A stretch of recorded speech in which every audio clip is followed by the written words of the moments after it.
This is a Fox News alert. I'm Brett Baer in Washington. A top Democratic senator may be about to face federal corruption charges. New Jersey's Bob Menendez, who has been vocal recently opposing Obama administration policy in Iran and Cuba, is already the subject of a Justice Department investigation, and several reports tonight say he's about to face charges from the Department of Justice. Correspondent Leland Vittert is live tonight with details. Good evening, Leland. Well, good evening, Brett. We expect to hear from the senator himself in about an hour at a news conference in New Jersey on reports he could be charged with corruption in the next few weeks. And while the Department of Justice won't confirm the charges against Bob Menendez, they don't deny it either.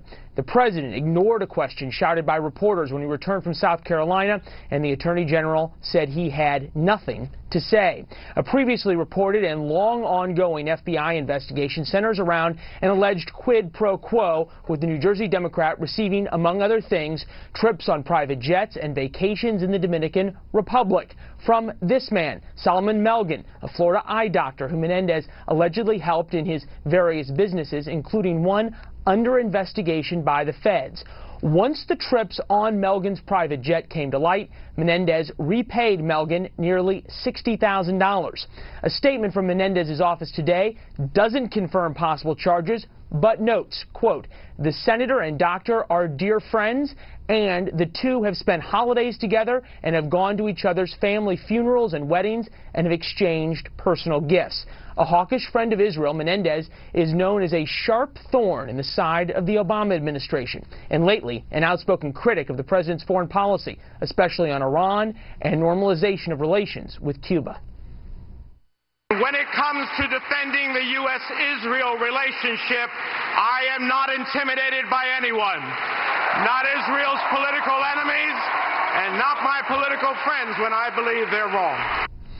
According to the New Jersey Law Journal, which came upon the documents the Justice Department accidentally posted and has since removed, the investigation also brings up a constitutional question.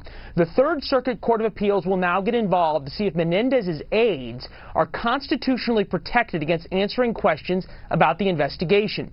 The aides cite Article 1, Section 6 of the Constitution, the Speech and Debate Clause, which says a senator or his staff may not be questioned about legislative acts except on the Senate floor. Brett? And we'll follow that press conference in about an hour. Leland, thank you. It appears the Hillary Clinton philosophy about private email accounts during her time as Secretary of State could be summed up as the more the merrier. Fox News has learned that Secretary Clinton had several email addresses, despite aides saying she used only one. That is just one of the factors behind a subtle shift away from Clinton for the Obama administration. Correspondent Doug McKelway has tonight's story. There were signs today that the White House is distancing itself from potential Democratic presidential frontrunner Hillary Clinton. In a Bloomberg interview, senior aide Valerie Jarrett was asked if she ever received an email from Clinton. I actually did not. No, I have not received an email from Secretary Clinton. Did members of the administration receive emails from Hillary Clinton while she was Secretary of State? That I don't know. I do know that obviously the president has a very firm policy that emails should be kept on government systems. At the State Department, spokesman Marie Harf was pummeled for a half an hour with questions about Clinton's private emails. Is this department feeling any political pressure from the White House, from the Clinton camp, from any Clinton supporters to remove information that could potentially be embarrassing to a possible Clinton campaign? No. With State now in possession of 55,000 of the emails, the months-long process of examining them for production to the Select Benghazi Committee may have gotten more arduous.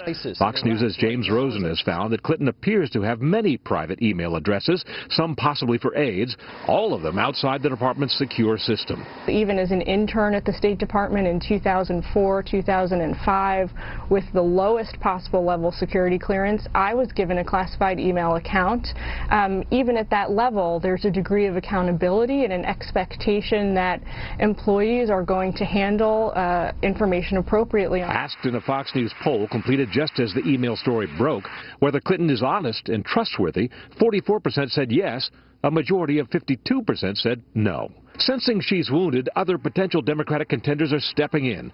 Maryland Governor Martin O'Malley has a packed schedule of speaking engagements in New Hampshire. Vice President Joe Biden, fresh from Iowa, today spoke to the Human Rights Campaign, a key Democratic constituency.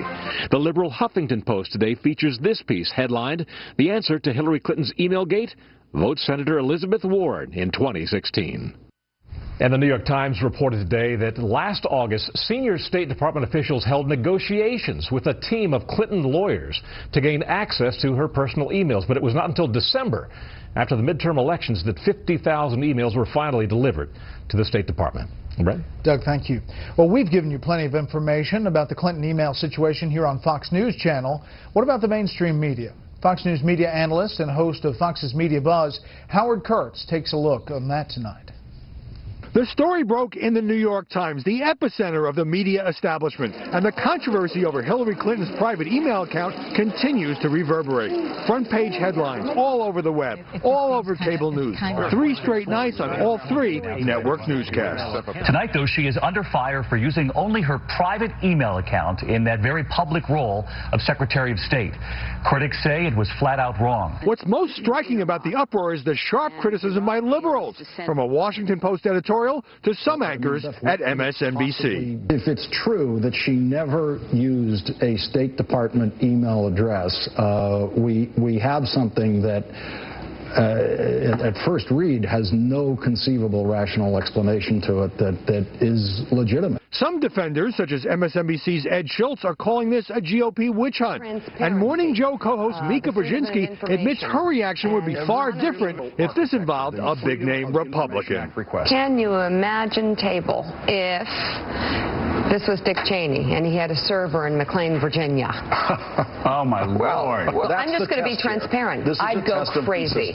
I would be completely off the hook if it were, and I'm trying to be, because I do think sometimes there's a little bit of bias that sneaks into this, but this is wrong. The email furor resonates with many journalists who covered allegations of secrecy and corner cutting that plagued First Lady Hillary Clinton during investigations into Whitewater and Travelgate and her 6-figure profits on cattle futures. This is the same old Clinton that we know, and I think the reason it hurts her is because we've seen the movie before throughout the 90s. Hillary Clinton's tense relations with journalists are rooted in those early years. With so many unanswered questions and no other serious Democratic candidate to distract them, the mainstream media show no signs of slowing down. Brett? Howie, thanks.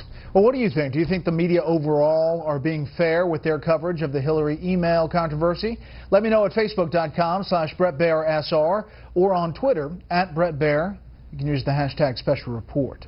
Republicans are demanding an apology from the Democratic opposition group American Bridge for a comment about New Jersey Governor and likely presidential candidate Chris Christie. A spokesman, Brad Woodhouse, said of Christie, quote, "We want to kill him dead," referring to the Democratic group continuing to shadow him, looking for potential missteps despite his lackluster showing in the polls. A Republican official says that crossed the line. Up next, some bad news behind economic numbers that appear to look pretty good.